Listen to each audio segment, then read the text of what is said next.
Julio está aquí con nosotros en Canal 11 y le damos la más cordial bienvenida. Julio, Qué gusto bienvenido. saludarte, Javier. Es un placer gusto que estar estés con contigo. nosotros. ¿Cómo estás? Muy bien, muchas gracias. Híjole, pues andamos como en pañales, para decirlo de la manera más generosa, ¿no? En algunas cosas en esta materia, ¿no? Sí, realmente vemos con preocupación que no ha habido esa atingencia por parte de los estados de la República de ajustar sus legislaciones a la Ley General de Víctimas.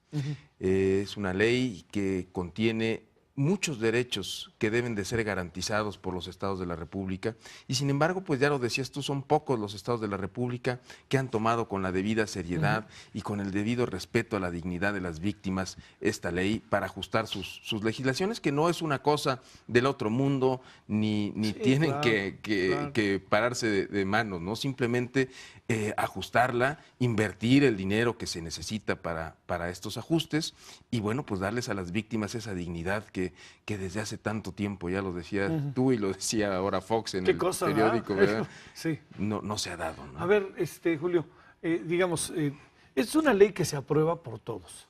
Es una ley bien vista. Es una ley, por lo menos en el Congreso, bien vista. Tiene el aval del gobierno federal. Venimos de bueno, no hemos salido, ¿no? Pero hay con una gran intensidad un pasado reciente muy fuerte.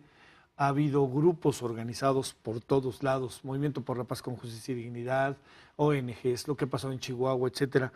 ¿Qué es lo que puede inhibir el desarrollo en los estados de esta aplicación de la ley de víctimas? ¿Qué supones que pasa? Es decir, ¿se confluyen intereses, gana la burocracia? ¿Qué es lo que supones que gana?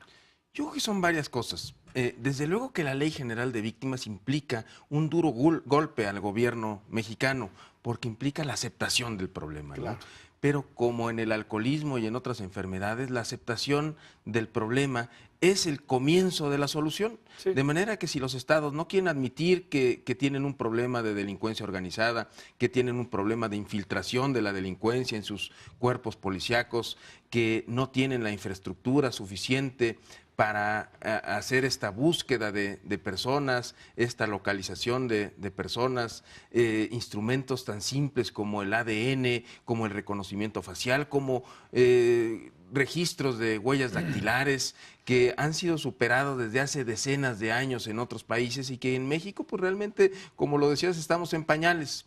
Creo que los estados deben de crear ya una comisión ejecutiva local, deben de crear un fondo de reparación integral para las víctimas y de ayuda, deben de crear también un registro estatal de víctimas. Yo ya decía, un país que tiene 30,000 de sus ciudadanos desaparecidos y no sabe dónde están y no tiene pistas para encontrarlos, es un país que enfrenta serios problemas, Javier, muy serios problemas que desde la Comisión Ejecutiva de Atención a Víctimas estamos tratando de atender y de, bueno, generar esas políticas que unifiquen en todo el país, no solo los protocolos de búsqueda de personas, sino también otras leyes que permitan a los desaparecidos, a las familias sobre todo de los desaparecidos, una mayor dignidad de vida, ¿no? Es increíble, por ejemplo, que un desaparecido y su familia no puedan disfrutar del dinero que tenía él o de los seguros que lo amparaban. Claro, claro. O que sea tan cruel el Estado que pretenda que tú hagas una declaratoria de muerte de una persona que tú esperas encontrar con vida, ¿no? Sí. Eso se me hace realmente una rudeza innecesaria por parte del gobierno, ¿no? ¿Cuál podría? ¿Tienen una idea, más o menos, Julio, de estos 30,000 desaparecidos? ¿Cuáles podrían ser las causas? Porque pueden estar desaparecidos porque no los encuentras y pueden estar desaparecidos porque murieron. ¿Pero tienen una idea o es muy difícil tener el mapeo? Mira, es difícil tenerlo, no tenemos este no hay registro manera, ¿no? exacto, no hay manera de tenerlo. Sin embargo, tenemos indicios que nos hacen pensar que un buen número de estos desaparecidos fueron sustraídos por el crimen organizado, ya sea para privarlos de la vida o para someterlos a trabajos forzados, que no es extraño haber encontrado ya plantas de procesamiento de droga en donde tienen, por ejemplo, trabajadores haciendo funciones de narcotraficantes, pero forzados. Otro número, sin duda, son elementos que han sido tomados por el propio gobierno. por las policías estatales, por las policías municipales, por las policías federales, por las Fuerzas Armadas, y que han sido desaparecidos por ellos. A este fenómeno se le llama la desaparición forzada, que es cuando un agente de la autoridad interviene. Hay un número importante también de estos casos, de los propios confundidos con narcotraficantes, o lo que llaman los falsos positivos, o los daños colaterales, que quieren desaparecerlos. Otro número, sin duda, son también personas que han voluntariamente salido de sus hogares y han decidido no avisar a dónde están, y que desaparecen por cuestiones personales, y que, bueno, pues también es labor encontrarlos y saber de su paradero, ¿no? El Estado debe de tener control de dónde están sus ciudadanos, cómo están, en qué condiciones viven, ¿no? Y bueno, ese es más o menos el panorama, ¿no? De cuántos hay y por qué están desaparecidos. Sin embargo, bueno, pues la idea es encontrarlos con vida. Yo hago una presunción de vida de cada desaparecido que hay en el país, ¿no? Sí, no es una presunción de muerte, sino de vida. Sería cruel pedirle incluso a la familia del desaparecido que haga esa presunción de muerte si quiere gozar de los seguros, si quiere tener acceso a las cuentas bancarias, si quiere disponer de los inmuebles. Por eso estamos trabajando en dos leyes fundamentales que queremos que se hagan política pública en el país. Una, que sería una declaración de desaparición, una declaración provisional de ausencia por desaparición, que sería a nivel administrativo y que haría las veces de un poder para pleitos y cobranzas, en donde una autoridad administrativa, digamos el gobernador, el procurador, pudieran hacer este dictamen de decir la persona está desaparecida, y entonces poder representarla legalmente. Hay casos en donde ni siquiera te invaden un terreno propiedad del desaparecido y ni siquiera puedes presentar la denuncia, porque te dicen, no, tiene que venir personalmente el dueño del terreno porque es un delito de querella. Y sí, nada más que el dueño del terreno, señor, pues lleva 3 meses que no está aquí, no sabemos en dónde está. Y pues lo sentimos mucho. Igual con sus hijos, ¿no? Igual con su mujer o con el marido, ¿no? En su casa. Cosas tan simples, personas que llevan años de desaparecidos, y la mujer ya se quiere divorciar de él, ¿no? Y no tiene ni siquiera las condiciones, porque es imposible hacer y no ese se trámite, sabe el ¿no? paradero de No se sabe susodicho o susodicha. el paradero, no hay indicios, desde luego, de que haya muerto, y entonces nosotros, si no hay ningún indicio de que haya muerto, debemos de suponer que está con vida. ¿De cuánto estamos hablando en términos de números? 30,000 personas. Que se expande de una manera dramática cuando se habla de familias, ¿no? Que ya alcanzan, ¿qué? 150,000 en algunos casos, 200,000 personas pueden ser. Que están afectadas, ¿no?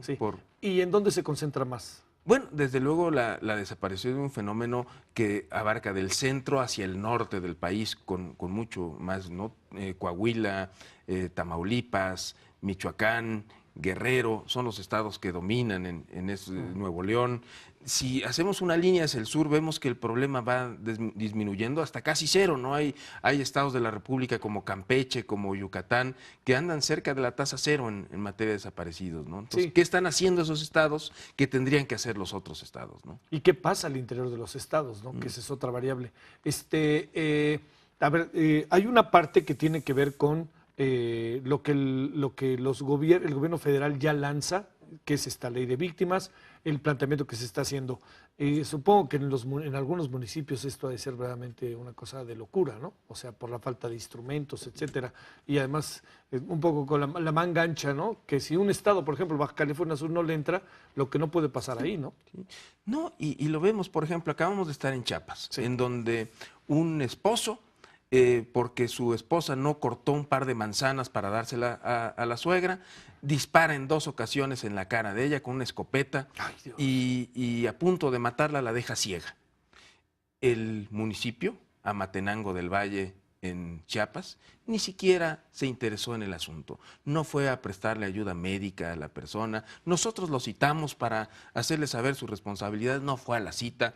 Y no es un problema necesariamente de falta de recursos económicos, Javier. Creo que ese es el menor de los problemas. El problema es de voluntad política, de asumir la responsabilidad que se tiene como municipio, de asumir la que se tiene como Estado, y entonces entrarle y agarrar al toro por los cuernos y darle esa vida digna a las víctimas. ¿Y en qué va este caso, Julio. Bueno, pues gracias a la intervención de la Comisión Ejecutiva, otros municipios como San Cristóbal de las Casas y el propio gobierno estatal han asumido esta responsabilidad de la mano de la comisión, que incluso le hemos llevado aquí a los mejores hospitales del país para darle tratamiento. Tiene esquirlas todavía en la cara a casi un año de que ocurriera esto y nadie se ha preocupado por ella. Sí. Estamos atendiéndola ya médicamente y estamos viendo con el gobierno del estado y también con la Sedesol, bueno, pues que se le proporcione un domicilio. Tiene que caminar 3 horas de la carretera más próxima a su casa Y ciega. y ciega, ¿verdad? Con esta disfunción visual, bueno, pues es imposible. Queremos conseguirle una vivienda cerca de la ciudad donde no tenga que desplazarse y realmente pueda rehacer un proyecto de vida a partir de su discapacidad, ¿no? Solo por no cortar 2 manzanas para su mamá. Por no cortar 2 manzanas para su suegra. Para su suegra. Sí, para su la suegra. mamá del marido, Para ¿no? la mamá del marido, eso fue suficiente. Bueno, ¿no? oye, a ver si regularmente nos vemos, ¿no? Claro Porque que yo sí. creo que sería importantísimo y más, como puedes imaginar, más allá de lo personal, la propia política aquí en Canal 11, que estemos con esos asuntos todo el tiempo latentes, a ver si cada determinado tiempo hacemos una especie de alto en el camino para ver cómo van las cosas, Sí, ¿no? pues ya es tan grande el tema, Sí. Javier, en materia de víctimas y de derechos de víctimas y de políticas públicas que se merece un espacio. Tenemos mucho de qué No, hablar. además a ver si esto sirve también para si alguien eventualmente nos está viendo, pues sepa, ¿no?